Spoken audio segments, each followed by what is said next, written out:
మనం ప్రయోగాత్మకమైనటువంటి బోధన ఎందుకు చేస్తాం? పిల్లవాళ్ళు ఆ విషయాన్ని విని అవగాహన చేసుకుంటారు. నేను మీకు 3 ప్రయోగాలు వినిపిస్తాను. ఒక మాస్టారు బొద్దింకను తీసుకొచ్చి ఓ కాలు విరిచేసి నడువు అన్నాడు. ఆ బొద్దింక కొంచెం కుంటుతూ నడిచింది. రెండో కాలు విరిచేసి మళ్ళీ నడువు అన్నాడు. మళ్ళీ ఆ బొద్దింక కుంటుకుంటూ కొంచెం నడిచింది. ఆయన విద్యార్థుల ముందు మూడో కాలు కూడా విరిచేసి నడువు అన్నాడు. ఒక్క కాలుతో ఈడ్చుకుంటూ కొంచెం ముందుకు వెళ్ళాడు.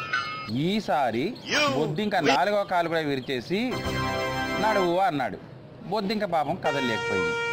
విద్యార్థులను చూసి అన్నాడు, దీనివల్ల మీకేం అర్థమైంది అన్నాడు. ఒక విద్యార్థి లేచి 4 కాళ్ళను కనుక విరిచేస్తే బొద్దింకకు చెవులు వినపడవు అన్నాడట వాడు. రెండో ప్రయోగం చెప్తాడు. ఒక గ్లాసులో బీరు, ఓ గ్లాసులో నీరు 2 తీసుకున్నారు. తీసుకొని బీరున్న గ్లాసులో ఓ ఈగను వేశాడు, నీరున్న గ్లాసులో ఓ ఈగను వేశాడు. నీటిలో వేసిన ఈగనేమో బతికింది, బీరులో వేసిన ఈగ చనిపోయింది. దీనివల్ల మీకు తెలిసిన నీతి ఏంటి అని అడిగాడు. ఇంకో గడుగ్గాయలు వేసన్నాడు, నీరు తాగితే ఏం ఉపయోగం లేదు, లోపల ఉండే బ్యాక్టీరియా చనిపోదు, బీరు తాగితేనే లోపల ఉండే బ్యాక్టీరియా చనిపోతుంది అన్నాడు. ఇది వాడి వరుస.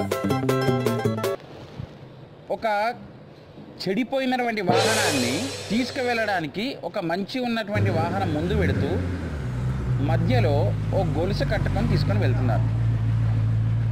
ఆ సంఘటనను చూపించినటువంటి మాస్టర్ అడిగాడు విద్యార్థిని, దాన్ని చూసి మీకు ఏమర్థమైందిరా అన్నాడు. అందులో ఒక విద్యార్థి లేచి, ఒక చిన్న గొలుసును తీసుకువెళ్ళడానికి 2 వాహనాలు పోతున్నాయి సార్ అన్నాడట. అది ఒక్కొక్కసారి మనము ప్రయోగం ద్వారా ఒకటి నిరూపించదలుచుకుంటే విద్యార్థులు మరొక తీరుగా అర్థం చేసుకుంటారు. ధన్యవాదాలు.